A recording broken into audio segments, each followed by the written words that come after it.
dia, boa tarde, boa noite, depende do período que estão vendo esse áudio. Continuando das aulas da Grécia Antiga, a história da Grécia Antiga é muito rica. Você tem o período homérico, o período clássico, você tem inúmeras classificações de períodos, você tem o período de chegada e de domínio de povos como os jônios, os dórios, os aqueus, as suas respectivos dórios em Esparta, as suas respectivas cidades. Depois você tem o desenvolvimento dessas cidades e estados. Depois você tem o Império de Alexandre o Grande. Mas enfim, são períodos aí que você tem cerca de 900, colocando por baixo, cerca de 900 anos de história. Então, é muito complicado tentar condensar tudo isso daí num único bimestre.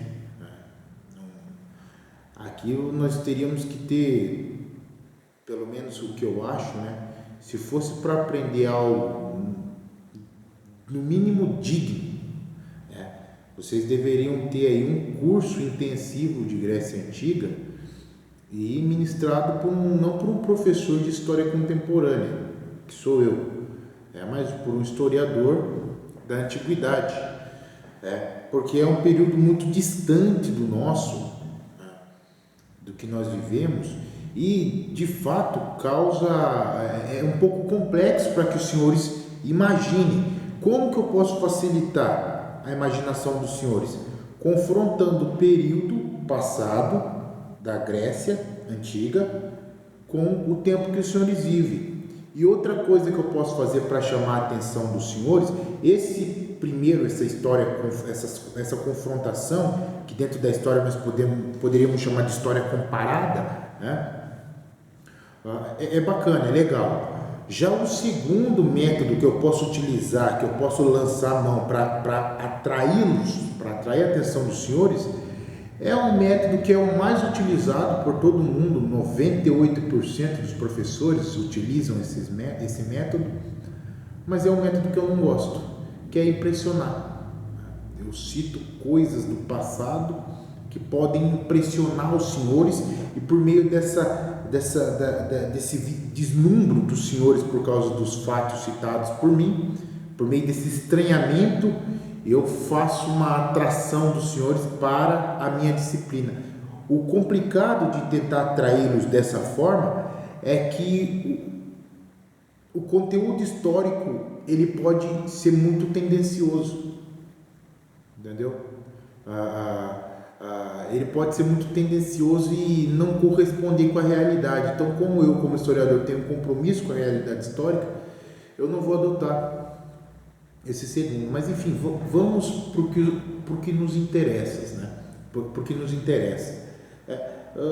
Você tem várias divisões ali na formação da Grécia também, frátria, tribo e etc. Mas uma das coisas que eu posso citar para os senhores, dos primórdios da família grega,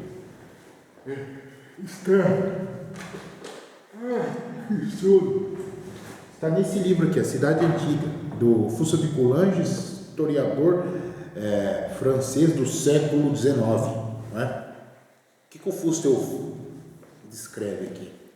Como era as bases familiares da família grega, principalmente da Grécia homérica, que é aquela Grécia antiga, antecessora ao período clássico. Nós estamos falando aí de 1200, 1800 antes de Cristo. Que tipo de família nós tínhamos ali? Nós tínhamos as organizações. Você tinha as frátrias, você tinha a organização em família, frátria e tribo, se eu não me engano. Cada família tinha chefia própria. Cada família tinha seu Deus e cada família portava um fogo sagrado. O que era o fogo sagrado? Era um fogo que eles mantinham dentro da sua casa, né? Dentro da sua residência, que era alimentado. Esse fogo ele era alimentado apenas pelo homem, pelo chefe da família e posteriormente por seus filhos, né? Seus descendentes, homens. As mulheres não tinham acesso, né? Elas podiam exercer alguns rituais, mas geralmente os rituais mais importantes eles ficavam restritos aos homens. Esse fogo ele era alimentado com madeiras específicas, né? Porque era um fogo puro para eles, era o fogo que ardia da sua família. Então, naquele fogo, o culto àquele fogo é o culto também aos antepassados e culto também ao seu Deus. Cada família tinha um culto aos seus antepassados e cada família tinha um culto a seu Deus. Cada família. E essas famílias elas se reuniam. Posteriormente, elas tinham uma união. Essas famílias autônomas se uniam para formar uma tribo. E dentro dessa tribo, elas decidiam questões comerciais e também questões de guerra, questões de conflito. Mas enfim, eu não vou chegar a tratar dessa união em tribo, em frátria, em tribo. Eu só quero passar ela por alto, porque eu creio que não há, por mais que seja interessante para um historiador esse contexto escrito pelo Fúcio de Coulanges, eu creio que não seja interessante para os senhores e eu não quero cansá-los, né?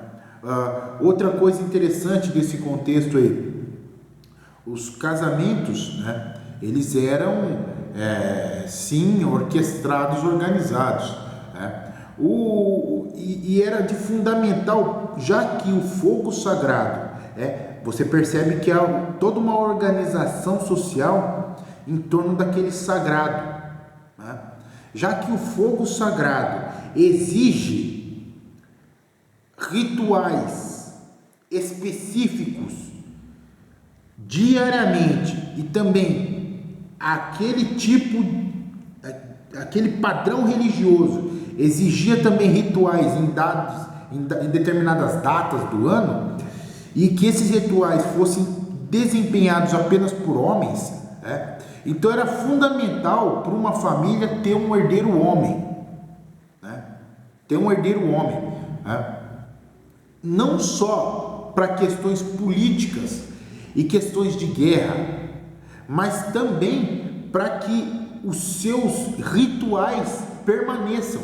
Então, por exemplo, se hoje eu, Jonathan, por meio de rituais específicos, honro os meus antepassados e mantenho viva a chama dos meus antepassados e honro também meu Deus, o Deus da minha família, quando eu morrer, o meu filho fará o mesmo por mim. Ele manterá cultos por mim. E havia uma série, caso esses cultos não fossem feitos, havia uma série de crenças de que as pessoas vagariam pelo mundo dos mortos, cego, surdo, dependendo das condições da morte, cego, surdo, mudo, passando fome, ou que não iria embarcar para a morada dos mortos, ficaria vagando na terra. Você tem a morada de Hades e tem o barqueiro que te leva até lá. Então quer ver só? Tem uma passagem tem no filme, e também ela é citada, se eu não me engano, ela é citada na Ilíada, uma das ela tem no filme A Guerra de Troia e tem também citada na Ilíada. No filme A Guerra de Troia, quando Aquiles e Heitor estão prestes a se digladiar, desempenhar um conflito, entrar em combate, quando estão prestes a entrar em conflito, Heitor fala para Aquiles: olha, tá bom, porque o que acontece? Aquiles tinha um primo, Pátroclo, primo, o amante, enfim, Pátroclo, e Aquiles, por ira, há uma diferença entre Aquiles e Ulisses. Ulisses da Odisseia, Aquiles da Ilíada. Ulisses é ardiloso, ele é um cara que pensa, ele reflete, ele é o cara que dos planos elaborados, ainda que Odisseu seja também muito violento. Basta ler o que ele fez com os caras que desonraram a sua casa, que desrespeitavam a sua casa, querendo se casar com sua esposa enquanto eles estavam perdidos no mar. Mas Aquiles é ira pura. Aquiles é a selvageria, é a ira, é a raiva. Ele faz as coisas porque ele pode. Você tem lá um exército de gregos com várias tribos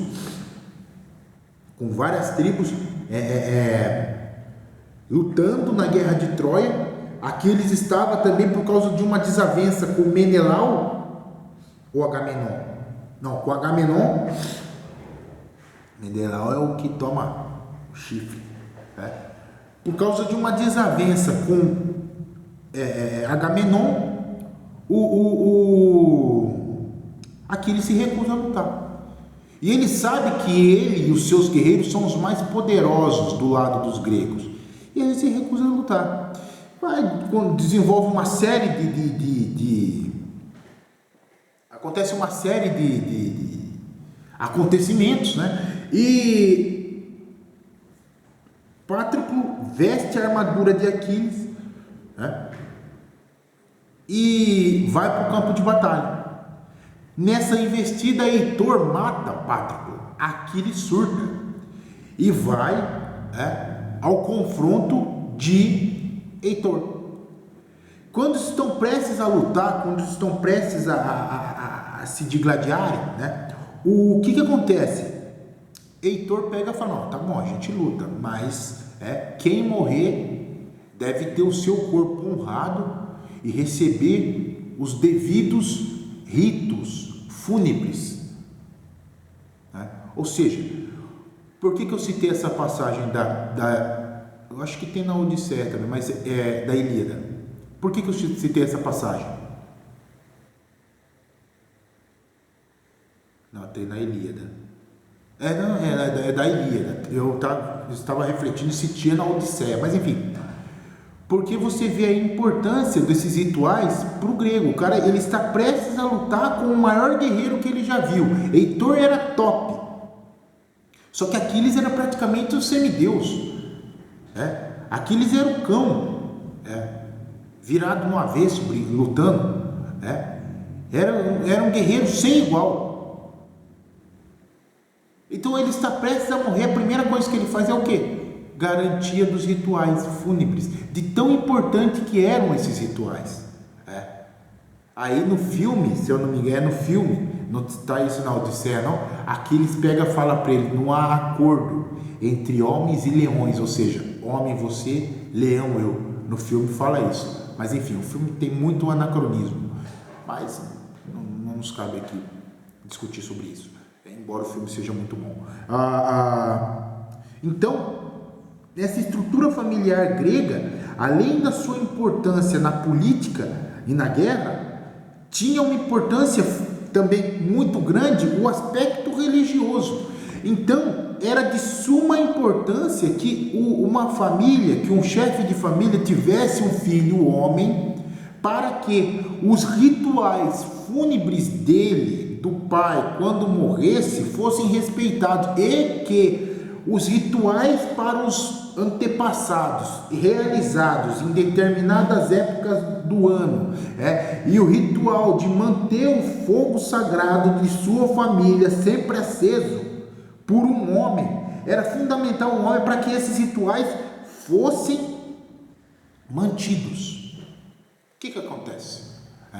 Caso não tenha o chefe da família seja estéril, ele não consiga ter filhos, o que acontece? Primeiro, evidentemente, vão culpar a mulher. Primeiro vão culpar a mulher. Trocando a mulher, constatando que o problema é no homem, o que era de praxe? Passar sua mulher para um antepassado seu, passar sua mulher para um parente seu mais próximo, seu tio, seu pai, seu irmão mais próximo, para que o seu irmão fornique com sua esposa e tenha filhos com ela. Mas esses filhos serão criados por ti. E por serem criados por ti, eles devem fidelidade a ti. E devem fazer os rituais para ti. Assim como os filhos deles farão para eles e para ti também ao mesmo tempo.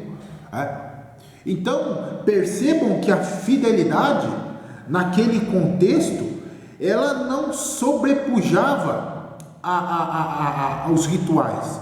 Ao contrário, os rituais eram tão importantes que sobrepujava a fidelidade, a posse de uma esposa, porque a mulher é uma posse. Então você cede sua esposa para que outro utilize com a finalidade de procriação.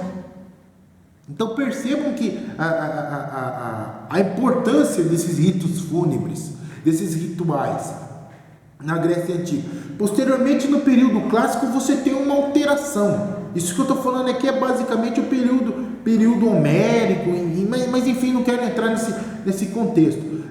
Professor, que horror! Como é que eles faziam isso? Olha, se você ler a Bíblia, livro Gênesis, você tem lá os descendentes de Jacó fazendo a mesma coisa. Ele não consegue ter filho, passa a sua esposa para que o seu irmão fornique com ela, para que ele consiga ter filhos, para que ele consiga manter seus descendentes, sua herança, e essa herança exige uma série de rituais também. Aí o irmão, o Jacó ali é complicado, porque Jacó ele é bem trambiqueiro. Parece que os filhos herdam isso daí, e um dos descendentes ele começa a lançar o seu esperma não dentro da mulher do irmão, mas fora, no chão. É onde Deus proíbe isso daí, o chamado coito interrompido. Se eu não me engano é isso, coito interrompido. Você lança esperma fora da vagina da mulher no ápice do coito, enfim.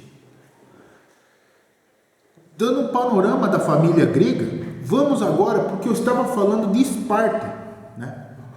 Esparta, ela era uma república, mas isso que é complicado, Você tem um período de Esparta que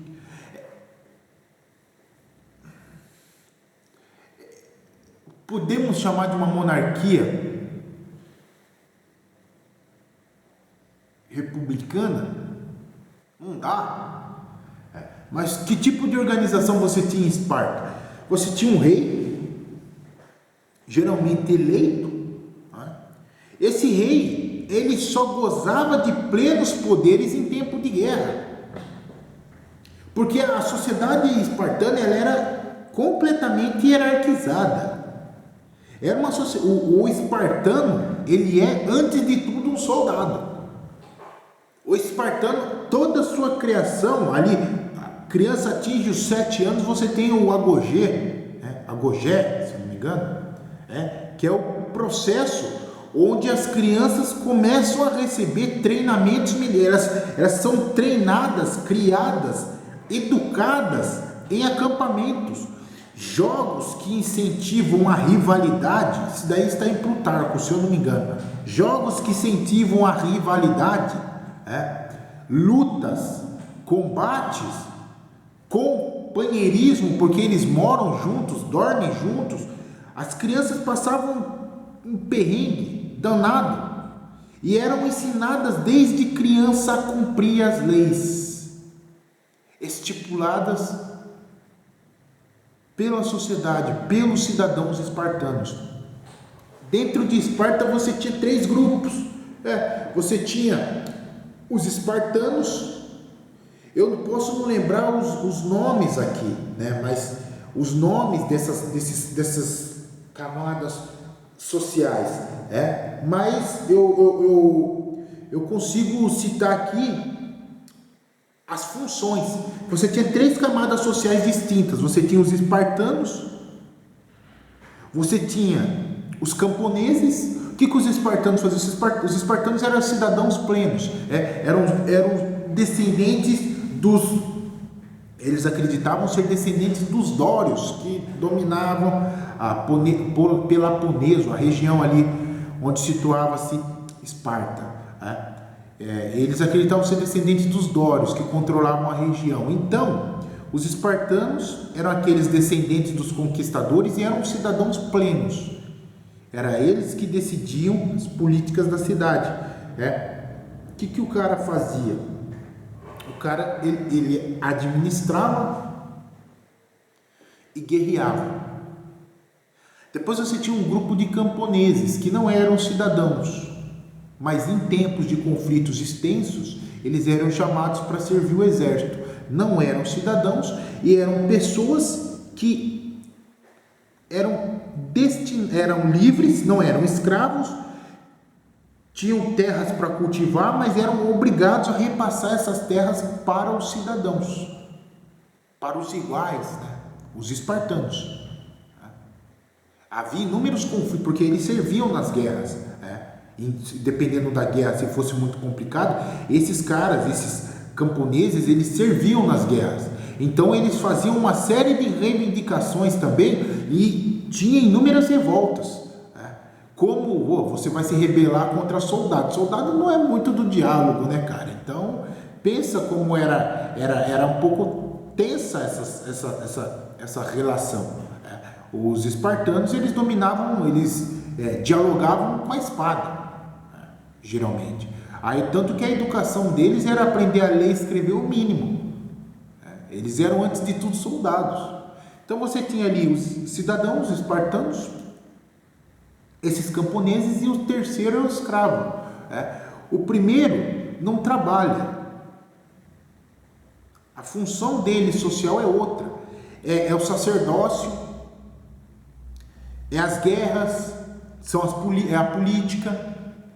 E o terceiro, a função sua é especificamente trabalhar. Você tinha os escravos conquistados no campo de batalha, que era de posse de alguns cidadãos, e você tinha os escravos conquistados no campo de batalha por oponentes vencidos, que eram de posse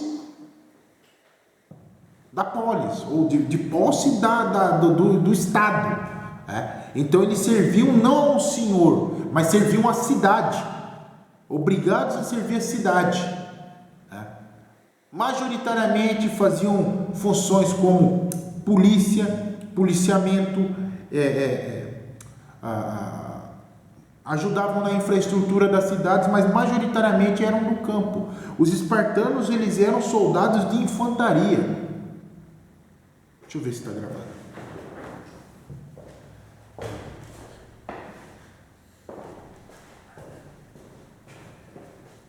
Sim, está, perdão, era outro barulho que eu ouvi. Eles eram majoritariamente soldados de infantaria, já que as terras conquistadas por eles, terras férteis, diferente dos atenienses, que tinham uma função voltada mais para o mar, para o comércio, os espartanos eram voltados na produção, para a produção. Eles ficavam distantes do mar. E olha que coisa interessante, os gregos, os atenienses, por ter um fluxo de comércio mais intenso que Esparta, eles tinham também a influência de outras culturas. Eu já disse para vocês, de um estudo que eu vi, que era possível encontrar vasos produzidos em oficinas atenienses em todo o Mediterrâneo, mar Mediterrâneo. Esparta, ela não tinha, as cidades espartanas, elas não tinham as mesmas os mesmos fluxos de comércio que Atena. Então eles tinham poucos contatos com outros povos. Isso fortalecia ainda mais aquela mentalidade orgulhosa e guerreira espartana. Por quê? Porque a sua cultura começou, ela era mais fechada, retraída, dura, fixa, sem diálogo com outras culturas. A minha é a boa e pronto, e acabou. Sem contato, mas sem um contato frequente com outras culturas. Havia comércio em Esparta? Claro que havia. Mas os espartanos, eles não tinham o mesmo contato com outros povos que os gregos tinham, que os atenienses tinham. Enfim, já falei desses três grupos sociais, já falei um pouquinho das características produtivas espartanas, já falei um pouquinho da educação, de como era complicado, como era fixo a educação, militar, como a educação militar ela estava enraizada na mentalidade espartana. Já dissertei um pouco sobre isso, já falei um pouquinho das famílias gregas. Vamos falar agora um pouquinho da função das mulheres. Por incrível que pareça, em Esparta, as mulheres tinham um pouco mais de liberdade de atuação, mesmo vivendo numa sociedade guerreira, elas tinham um pouco mais de liberdade de atuação que em outras cidades-estados gregas. Qual que era, de forma muito genérica, qual que era a função da mulher numa sociedade grega? Senhor, ela era só a reprodutora. Não fala bobagem. A mulher era só oprimida. Não, ela não era só oprimida. Dentro da sociedade grega, ela tinha funções específicas. Enquanto o homem tinha a função de zelar, por exemplo, em Atenas, em Esparta, pela política. Enquanto o homem tinha a função de zelar pela guerra, a mulher ela tinha uma função muito grande na produção. Por quê? Se os homens estavam fora das propriedades, porque essas atividades, a guerra e a política, como eu disse, em Atenas, feita na Ágora, elas são fora do ambiente doméstico. Você tinha só a mulher zelando no ambiente doméstico, dentro da casa. E dentro da casa você tinha inúmeras funções importantes para a economia e para a cultura grega. Quando a mulher saía, quando o homem saía da casa, evidentemente que não havia uma igualdade aí dos padrões que nós temos hoje de igualdade. Mas as mulheres elas tinham sua relevância na sociedade grega, administrando internamente a casa, administrando internamente os negócios, a produção, quando o seu esposo não estava. Em Esparta você tem isso ainda mais forte. Por quê? Porque as mulheres espartanas, mulheres de cidadãos espartanos, quando esses homens estavam na guerra, as funções administrativas das cidades e das propriedades rurais, elas geralmente ficavam sob o cargo da mulher.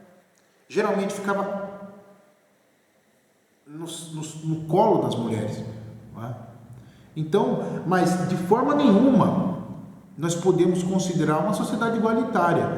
A mulher tinha a sua função? Tinha. Dentro das sociedades gregas, atenienses, espartanas, tinha. Você tem outras cidades-estados, evidentemente. Eu estou citando essas duas apenas como exemplo. Só que a função dela não era igual à nossa. As funções delas não eram igual às nossas. Professor, mas por que a mulher não votava? A mulher não era cidadã, nem Atena nem Esparta. A mulher ela podia ser esposa de um cidadão, mas ela não poderia ser uma cidadã. O cidadão, nossa, professor, então era bacana, então era legal ser cidadão. Depende. O cidadão ele tinha algumas da mesma forma que ele tinha alguns privilégios de escolha política, ele tinha algumas responsabilidades. Jamais um cidadão espartano poderia fugir do campo de batalha. Jamais um cidadão espartano poderia se negar a cumprir leis estipuladas, porque Esparta, olha que coisa interessante, ela tinha uma monarquia, um rei, em tempos de guerra. Por quê? Por causa de hierarquia. Imagina, aquele ditado popular, né? Cão de muito dono morre de fome. Fica aquele, eu vou alimentar o outro, eu vou alimentar, cada um deixa para o outro e ninguém faz nada, né?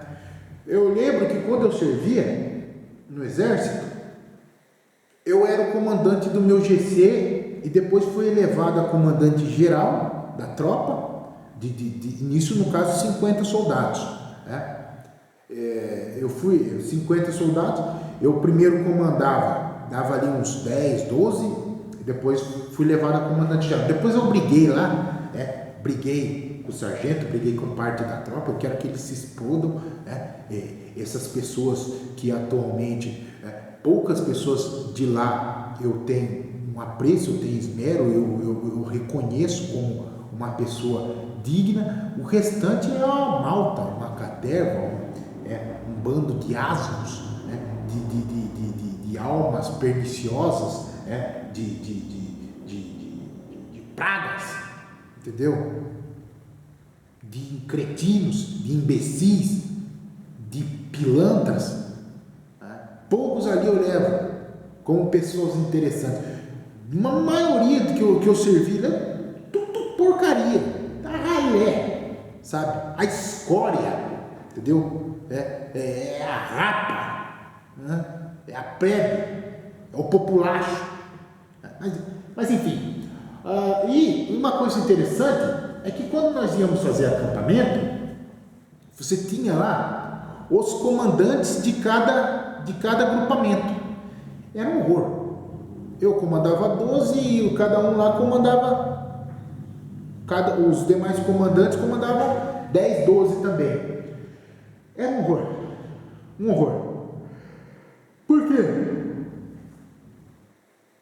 Porque as informações não se batiam. Então era para organizar uma coisa para todos. Quanto mais governante tinha, pior saía. Eu lembro que nós tínhamos que fazer barracas.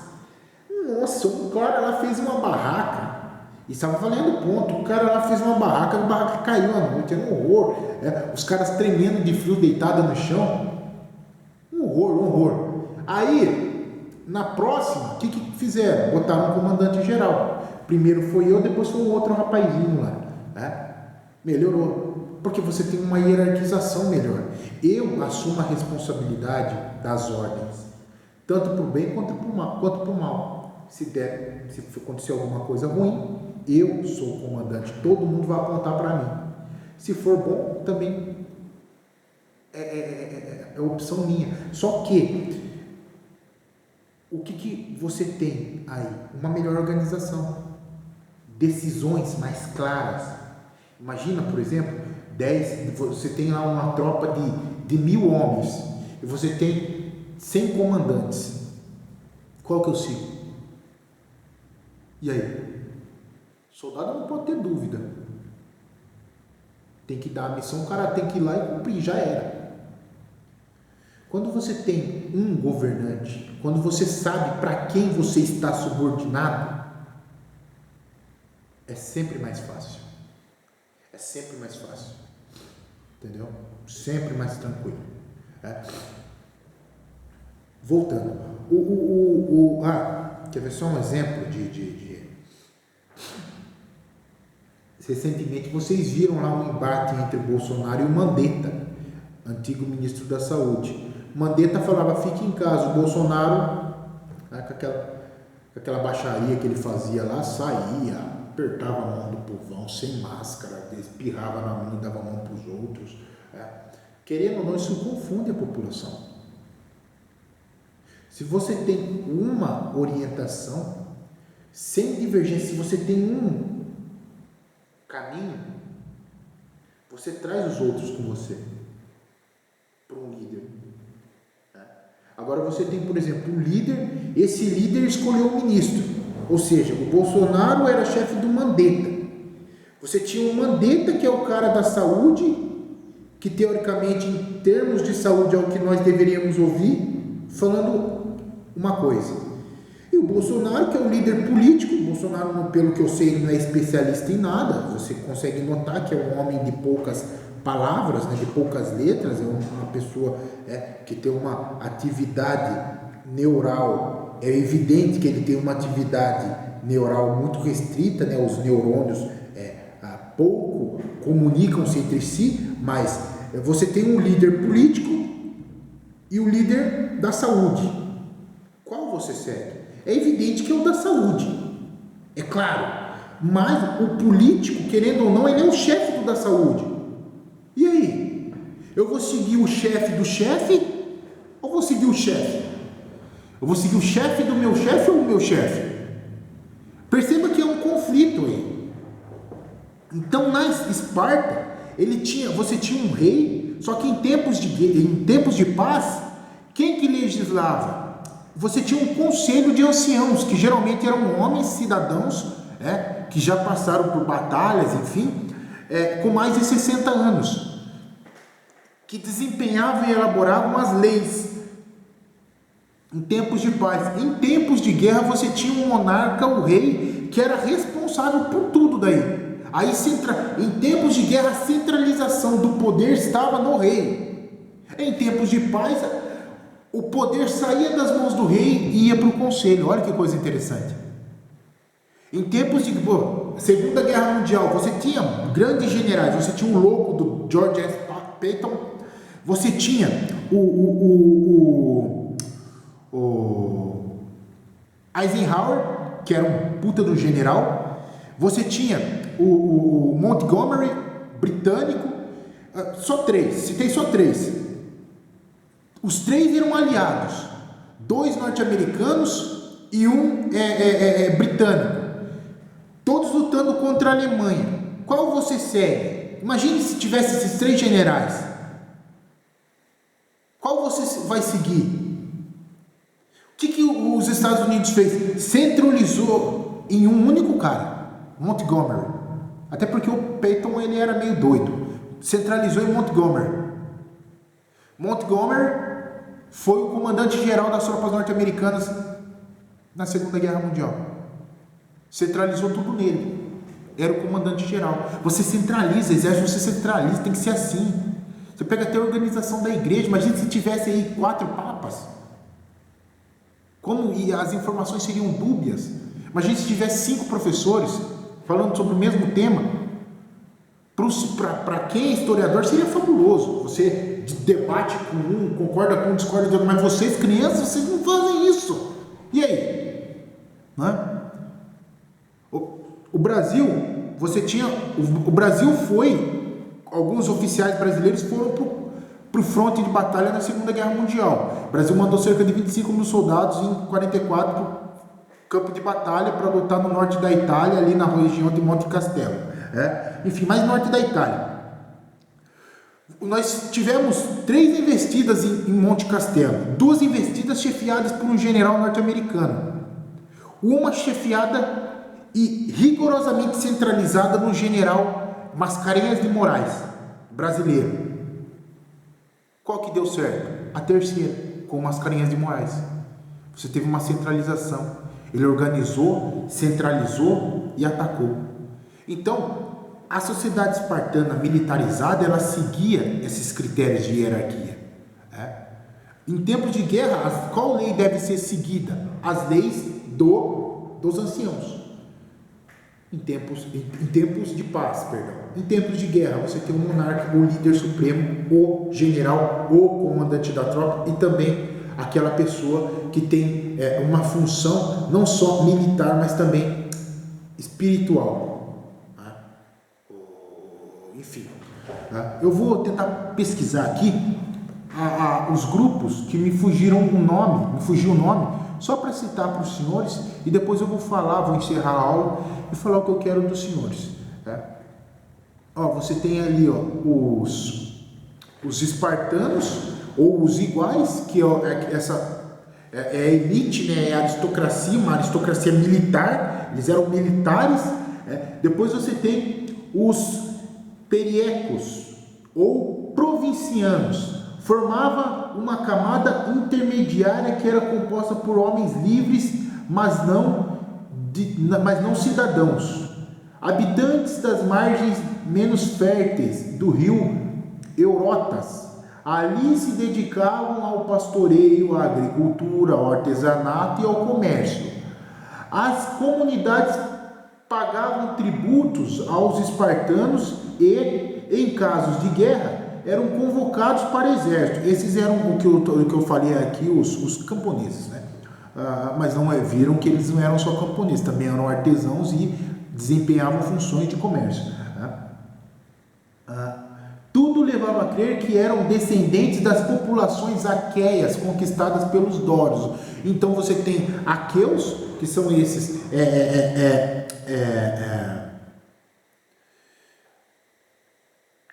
aqueus foram conquistados pelos dórios. Os dórios são os predecessores dos espartanos. Os espartanos são descendentes dos dórios. E os períecos são descendentes dos aqueus, que foram dominados pelos dórios. Enfim, aí seguindo você tem os ilotas, eram escravos do Estado colocados à disposição dos cidadãos. Esses é aquele que eu falei lá. São escravos colocados à disposição dos cidadãos, não são de uma única pessoa. E depois você tem os outros escravos que eram já de propriedade de uma única pessoa. Enfim, eu creio que eu já tenho pelo menos dado um panorama. Gente, não daria na sala de aula também, só que na sala de aula seria melhor, mas aqui não dá para nós ficarmos discutindo, por mais que eu gostasse, sobre mais funções. Eu posso fazer uma discussão aqui, caso os senhores me provoquem, mande as dúvidas, eu gravo um outro vídeo, caso haja dúvidas, mas aqui eu tenho que fazer algo mais restrito. Não dá aqui para expor muito. Eu não tenho uma grande bagagem de Grécia Antiga, mas eu tenho um conhecimento relativo. Como os senhores podem ver, eu conheço um pouquinho. Eu conheço mais do que esses vídeos que eu estou passando para vocês. Os senhores podem ter certeza. Conheço muito mais que esses vídeos. Só que nesses vídeos eu tenho que resumir muito e compilar muito, num curto espaço de tempo, aquilo que eu acredito que seja fundamental para que os senhores aprendam, e aquilo, evidentemente, não fugindo daquilo que a apostila pede. Então eu creio que esses vídeos irão auxiliá-los de alguma forma na confecção do que eu vou pedir para os senhores. Os senhores vão fazer essa apostila, vão concluir, vão fazer ela inteira. Tem uma outra coisa que pede, que é diferenciando a escravidão grega da escravidão negra. É uma coisa interessante. Embora o escravo grego ele pudesse ser punido fisicamente, há uma distinção entre o escravo negro e o escravo grego desse contexto aqui. Porque o escravo grego, ele era daquela população que foi vencida no campo de batalha. Compreende? É de uma população vencida no campo de batalha. Você venceu, eu venci, então você me serve. E tem outras distinções também. Já o escravo africano, ele era trazido para cá por conflitos de tribos africanas existentes na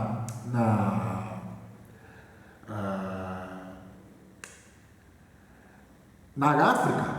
E depois eles eram vendidos para comerciantes de escravos e eram trazidos para cá para trabalhar. Mas aqui você tem majoritariamente uma escravidão étnica. Aqui não tinha brancos sendo escravizados. Na Grécia tinha. Aqui eram os negros. Você tinha a crença lá, primeiro uma crença bíblica, uma interpretação que surge ali no século XV, século XVI, de que os negros são descendentes de Sem. O filho que viu Noé nu. Tinha Noé 3 descendentes, Sem, Cã, Jafé. Os negros, cada um desses descendentes de Noé se espalharam para os continentes do mundo. E os negros são descendentes do filho que viu Noé nu. Então a interpretação religiosa era que os negros eram escravos, seriam escravos para purgar os pecados do seu antecessor, do seu pai primordial, que zombou de Noé. Por isso os negros deveriam ser escravizados. Era uma função divina. Depois você tem explicações racistas, mas é diferente, é muito diferente a escravidão grega da escravidão africana. Eu falei brevemente aqui, não quero me prolongar mais. Se for necessário, caso me provoque, num outro vídeo eu explico novamente, eu explico o que na cabeça dos senhores ficou pouco explicado, e também posso explicar dúvidas dos senhores. O que os senhores irão fazer? Os senhores resumirão as minhas aulas e os senhores farão a apostila. Só isso. Não vou atolá-los de trabalho, porque eu não creio que vocês, fazendo tudo isso daqui, os senhores aprenderão alguma coisa. Eu já reconheço que é horripilante essa situação que nós vivemos. Se muitos alunos já têm dificuldade de aprender presencialmente, imagina a distância. Então o que eu vou pedir dos senhores é apenas isso: conclua a apostila. Professor, mas como que eu vou concluir a apostila? Pesquisa. Fora a pesquisa, eu citei aqui inúmeros conteúdos que podem auxiliá-los na confecção das questões aqui da apostila. E também um resumo das minhas aulas. Eu falei aqui do início dos gregos, muito brevemente. Falei aqui de Atenas, falei aqui de Esparta, falei aqui da família grega, falei aqui de mitologia grega, falei aqui de democracia grega. Agora falei da República Espartana.